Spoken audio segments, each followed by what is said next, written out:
jah, ma räägin teile ka, kuidas olla õnnelik, mis on õnn või lihtsalt filosofeerin neid teemadel.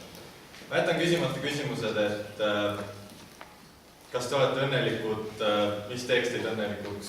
Teid ilmselgelt on teilt juba paar korda küsitud. Kuidas defineerida õnne? Sära silmis, rahulolu tunne. Päris kindlasti ei ole õnn rahulolu. Mina näiteks praegu olen väga õnnelik, aga ma olen rahulolematu. Sest rahulolematus on uskumus, et ei ole veel jõutud kohale. Et kõik ei ole päris nii, nagu sooviks, et sa ei ole elus selles punktis, kus sa tahaksid olla. Ja see on väga hea. See on nagu edasiviivaks jõuks. Aga õnn, see on meeleline seisund. 2,4 last, trofee naine, plasmateler 55 tolli ja Rolls-Royce, see ei ole õnn. Kindlasti on siin mõni härrasmees, kes leiab, et Rolls-Royce teeks seda õnnelikuks.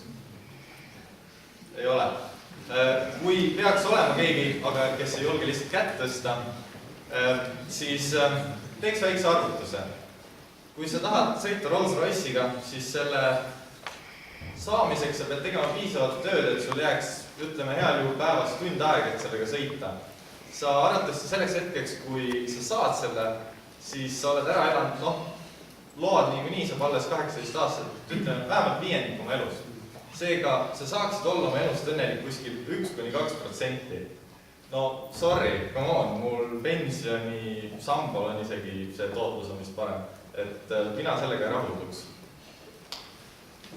Aga ükskord algab aega, mil kõik piirud kahel otsal lausa lähevad lõkendama. Lausa tuleleeki lõikab käe kaljukammitsasta.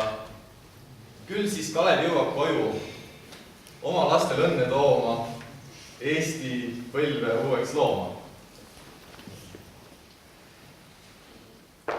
Palun ei, ma ei taha. See võiks pigem olla, aga ükskord algab aega, millal me ei oota Kalevi aega.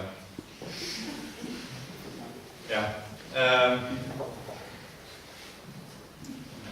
Miks peetakse Eestit parempoolseks paradiisiks? Milton Friedman, kes on parempoolsuse nii-öelda guru, Ameerika majandusteadlane, on seda defineerinud hoopis teisiti kui praegune Eesti olukord. Ei tohiks olla 11 ministeeriumit, peaks olema 3. Ei tohiks olla emapalka, ei tohiks olla sotsiaaltoetus üldse praktiliselt. Maksusüsteem peaks ikka väga tõsiselt meie omast erinema. Aga miks siis Eesti kui selline on parempoolne paradiisus?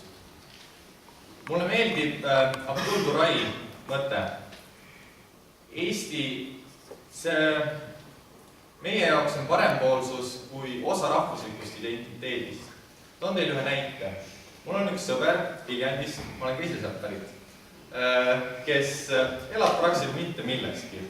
Kui tal mingi sissetulek oleks, siis ta jooks selle arvatavasti päris kiiresti maha.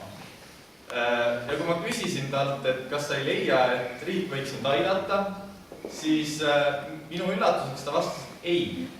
Ma olen sellises olukorras, nagu ma olen, tänu enda valikutele.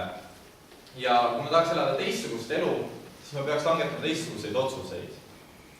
Ja see ongi see, mille pärast ma tahan Eestis elada, sest siin inimesed vähemalt mingilgi määral mõistavad, et nende saatus, nende õnn, see on nende endi kätes. Jah, ma ei taha, et naiivselt usuksite nüüd, et päikesepaiste, linnulaul, lillelõhn, mis iganes, see on kõik, mis eluks vaja. Ma tõesti ei oota teilt seda. Ma pigem tahan teilt seda, et kui mina vaatan 80 aastat peeglisse, ma loodan, et ma näen sealt ühte tõsiselt kortsus vana meest ja ma loodan, et need kortsud, mis seal on ja need näojooned, need ei tähistaks mitte kurvi hetki, vaid need tähistaks iga naeratust, mis mu elu jooksul on, iga rõõmustust. Ärge olge rahul asjadega, mis ei ole rahul olemist väärt. Ärge olge rahul saamatuse, apaatsuse, millega iganes, mis tõesti, sellega ei tasu rahul olla. Aga olge õnnelikud. Ma mõtlen ropult õnnelikud.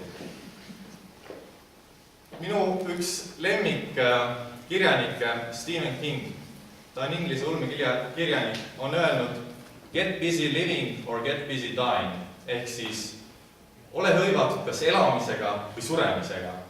Ja just seda ma tahangi, et elu kui selline ei käi, ütleme see mäng ei käi selle peale, et kes näeb kirstust parem välja. See elu on pigem selleks, et šokolaad ühes käes, šampus teises käes, tormata sellest läbi ning kui te üks räägite oma lastelastele oma elust, siis las sellel Peetril ja Maril olla tõeliselt hea kuulata, et ka nemad tahaksid elada tõsiselt õnnelikku elu. Ühesõnaga, elage! Aitäh!